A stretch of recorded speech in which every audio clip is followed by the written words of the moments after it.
Hi అండి, welcome to Kavitha's kitchen. ఈరోజు నేను గుమ్మడికాయ పులుసు చేస్తున్నాను. దీనికి ముందుగా మట్టి దాకలు కొంచెం ఆయిల్ వేసుకొని దాంట్లో మినపప్పు, శనగపప్పు, ఆవాలు, జీలకర్ర, కరివేపాకు, ఎండుమిరపకాయలు, వెల్లుల్లిపాయలు వేసుకొని దోరగా వేయించాలి. దీనిలోకి 2 చిన్న ఉల్లిపాయలు, 2 పచ్చిమిరపకాయలు కూడా వేసుకొని వేయించాలి. ఉల్లిపాయలు తొందరగా మగ్గాలంటే కొంచెం సాల్ట్ వేసుకోవాలి. అందులో చిటికెడు పసుపు కూడా వేసుకున్నాను. తర్వాత మూత పెట్టి మగ్గనివ్వాలి. మగ్గిన తర్వాత దీనిలోనికి ముందుగా కడిగి కట్ చేసి పెట్టుకున్న గుమ్మడికాయ ముక్కల్ని వేసి ఒకసారి కలపాలి.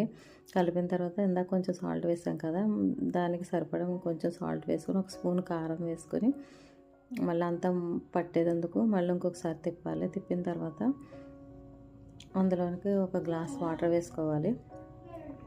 వేసుకున్న తర్వాత మూత పెట్టి మగ్గనివ్వాలి. అది మగ్గిందని తెలిసిన తర్వాత ముక్క ఉడికిన తర్వాత దానిలోకి చింతపండు పులుపు, చిన్న బెల్లం ముక్క కూడా వేసుకోవాలి. లాస్ట్లో గార్నిష్ చేసుకొని కొత్తిమీర గార్నిష్ చేసి సర్వ్ చేసుకోవడమే.